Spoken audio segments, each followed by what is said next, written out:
क्या होगा अगर आपने अपना सपना पूरा करने के लिए जी जान लगा दी हो और जब जीत का समय आए तो आपको वो न मिले जिसकी उम्मीद थी। अर्जुन को उसके पिता एक कीमती तोहफा देने वाले थे। जब उसे तोहफा मिला तो उस तोहफे में ऐसा क्या था कि अर्जुन घर छोड़कर चला गया? क्या सच में उसे धोखा मिला? अर्जुन बचपन से ही मेहनती था। उसका एक सपना था अपनी खुद की कार चलाना और उसके पिता महेश जी एक सख्त लेकिन समझदार इंसान थे। एक दिन अर्जुन अपने पिता से बोला, पापा अगर मैं कॉलेज टॉप करूं तो आप मुझे एक कार दोगे ना? अगर तुम सच में टॉप करोगे तो तुम्हें तुम्हारी मेहनत की असली कीमत समझ आएगी। अर्जुन ने इसे एक वादा समझा और जी जान लगाकर पढ़ाई में जुट गया। आखिरकार उसने कमाल कर दिखाया, पूरे कॉलेज में पहला स्थान पाया। वह खुशी खुशी घर पहुंचा, यह सोचते हुए कि अब उसकी मनपसंद कार उसे मिलने वाली है। अर्जुन बोला, पापा मैंने कर दिखाया, अब मेरी कार कहाँ है? लेकिन पिताजी ने उसे कार की चाबी देने की बजाय उसे एक किताब थमा दी। अर्जुन हैरान होकर बोला, ये क्या पापा, मैंने कार मांगी थी और आप मुझे ये भगवत गीता दे रहे हो। पिता शांत स्वर में बोले, बेटा यह सिर्फ एक किताब नहीं, जीवन की सबसे बड़ी सीख है, इसे पढ़ो तुम्हें सब समझ आ जाएगा। लेकिन अर्जुन को गुस्सा आ गया।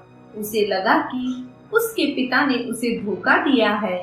बिना कुछ कहे वो घर छोड़कर चला गया। सालों बाद अर्जुन ने शहर में अपनी जिंदगी बना ली। एक अच्छी नौकरी मिली, बड़ा घर और हाँ, एक शानदार कार भी। लेकिन जो सबसे जरूरी था वो खो चुका था, अपने पिता का साथ। फिर एक दिन उसे खबर मिली कि उसके पिता अब इस दुनिया में नहीं रहे। वह भागा भागा अपने पुराने घर पहुंचा।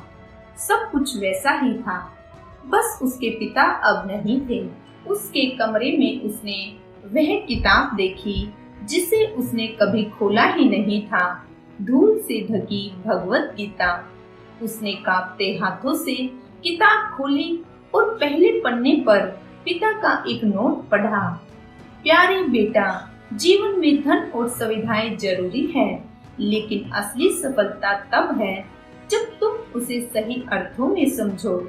अगर तुम अब भी अपना इनाम चाहते हो तो इस किताब के आखिरी पन्ने को देखो। अर्जुन के हाथ कांपने लगे। उसने जल्दी से आखिरी पन्ना खोला और वहाँ एक कार की चाबी रखी थी। अर्जुन आंखों में आंसू लिए, पापा आपने मुझे तब भी दिया था जब मैं समझ नहीं पाया। आज उसके पास सब कुछ था, पैसा, गाड़ी, ऐशो आराम, लेकिन जिसके साथ वो यह खुशी बांटना चाहता था वो अब नहीं था। कई बार हमारी भावनाएं हमें सच्चाई को देखने नहीं देती। जो हमें बेकार लगता है वही असल में सबसे अनमोल होता है। हमें जल्दबाजी में कोई भी फैसला नहीं लेना चाहिए, क्योंकि जो चीज आज हमें निराश करती है वही कल हमारी सबसे बड़ी सीख बन सकती है। क्या आपके जीवन में भी कभी ऐसा हुआ है कि आपने किसी चीज को बिना समझे नकार दिया हो?